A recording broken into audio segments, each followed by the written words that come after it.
ढोल ताशांचा नाद आणि होळीच्या पवित्र अग्नीसमवेत फिरणारे हे वीर. तर हा आहे स्पेशल धुलिवंदन व्लॉग जो मी शूट केलेला आहे नाशिकमधून. होळीच्या दुसऱ्या दिवशी धुलिवंदनाला नाशिकमध्ये वीर मिरवण्याची प्रथा 300 वर्षापासून सुरू आहे आणि हीच आहे ती वीर यांची मिरवणूक जी तुम्हाला मी आज दाखवणार आहे. पण सर्वप्रथम आम्ही पोहोचलो गंगेच्या आरतीसाठी.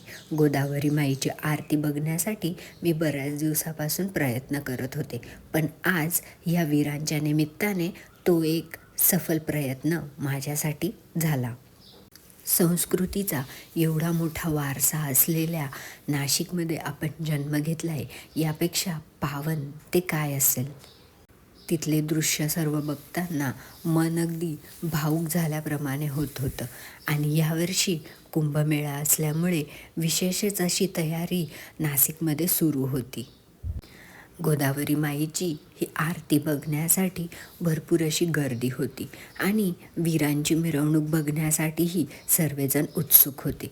300 वर्षापासून ही परंपरा आहे. खोबऱ्याच्या वाटीमध्ये विरोबाचा टाक ठेवून त्याला असं छान कापडाने गुंडाळून तो हातात घेऊन नाचवण्याची प्रथा आहे. घरोघरी वीर असा म्हणून एक टाक असतो आणि तो मिरवण्यासाठी मुलं अशी वेगवेगळी वेशभूषा करतात. मुलांसोबत काही मोठ्या माणसांचाही समावेश असतो. बघा, हे वीर संभाजी महाराज आणि असे आम्ही बरेच असे वीर जे नटलेले होते ते बघितले. देवांची वेशभूषा करण्याची ही परंपरा फार जुनी आहे. वीर दाजिबा हे सर्वात मानाचे वीर समजले जातात. लहान मुलांना इतकं सुंदर असं सजवलेलं होतं की बघा, हा छोटासा खंडोबा किती छान दिसतोय आणि त्याच्या हातामध्ये आहे वीराचा टाक. आणि त्यानंतर मोठी अशी यात्राही भरलेली होती. मग रायानेही पाहण्याचा आनंद घेतला. गंगेच्या तीरावर ही मोठी अशी यात्रा भरलेली होती. रायालाही हा फिरण्याचा मोह काही आवरत नव्हता, त्याच्यामुळे त्यानेसुद्धा पाळणा खेळण्याचा आपला जो मानस आहे तो माझ्याकडून पूर्ण करून घेतला.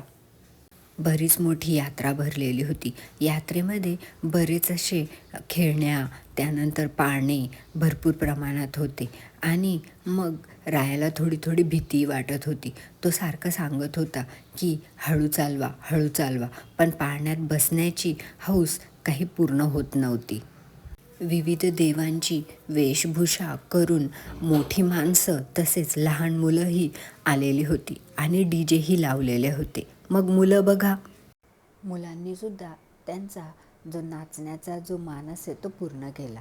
आणि हा आहे माझा छोटासा भाचा ध्रुव, जो रायासोबत मस्त डान्स करण्यामध्ये मग्न झालेला होता. ते दोघं पण छान असे डान्स करत होते आणि आम्ही इथे जुन्या अशा रामसेतू पुलावर उभा आहे. सध्या तो पूल बऱ्यापैकीच पडलेला होता, पण शाळेच्या जुन्या आठवणी आठवताना खूप मजा येत होती. माझं बालपण नाशिकमध्ये आणि स्पेशली पंचवटीमध्ये गेल्यामुळे या सगळ्याच प्रथा आम्हाला माहिती होती. पोरांचा डान्स धमाल मस्ती चालू होता आणि मग सांडव्यावरच्या देवीचं आम्ही दर्शन घेतलं. यात्रा बघत बघत कधी रात्रीचे 10 वाजले कळलंच नाही. असा हा छोटासा एक प्रयत्न तुम्हाला आवडला असेल तर नक्की लाईक करा. बाय.